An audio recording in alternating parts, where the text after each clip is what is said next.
Well before we ever rolled any film, we gathered together a small army of people to work on how to get the clickers right. And getting the clickers right means that people who have played the game will go, that's it.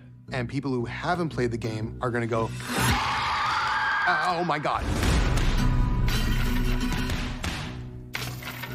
To present the clickers on screen correctly, my feeling was that we had to make 5,000 decisions exactly right.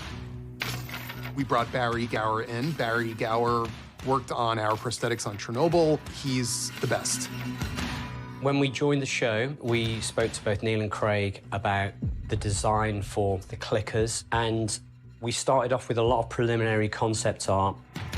We were using that as a stepping stone, and even though we were creating new, refreshed versions on the same brief, we kept going back to the original designs that Neil and his team had created for the games.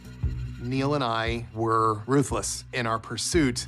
The first time I got to see the full prosthetics, I got tears in my eyes. It looked so good, and it was so creepy and beautiful at the same time, and it captured a lot of the things we were trying to do with the game, but it was there in real life.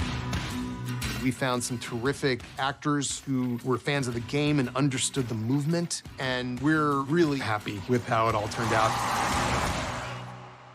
One of the changes that Neil and I felt we needed to make early on was the way the fungus would spread.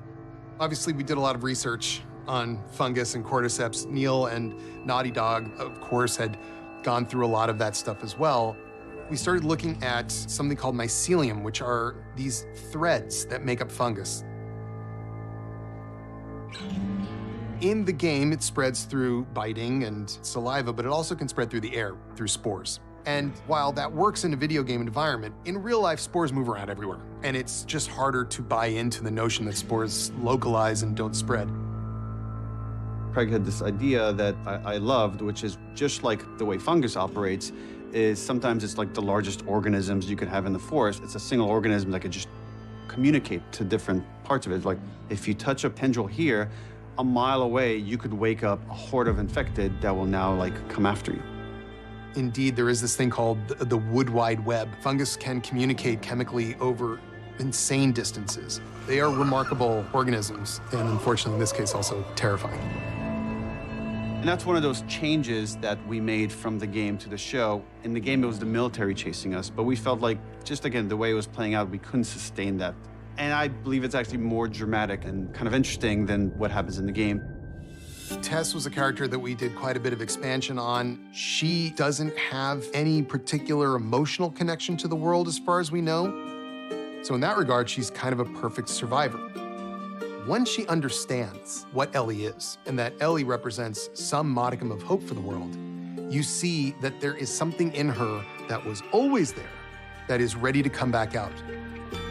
When Tess finds out that Ellie is immune, there's immediately a light bulb moment for her that goes off, which is like redemption. I think Tess goes, if they do this one thing, that can potentially save everyone. She can in some way be redeemed for all the shitty things that she's done. Even in getting bit and understanding that her life is going to end, she is even more committed to hope and inspires Joel to move on with Ellie for just a little bit longer.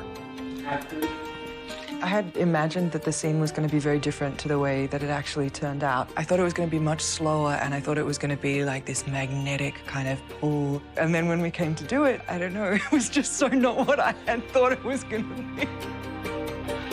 Neil understands how to create fear, and it's gorgeous.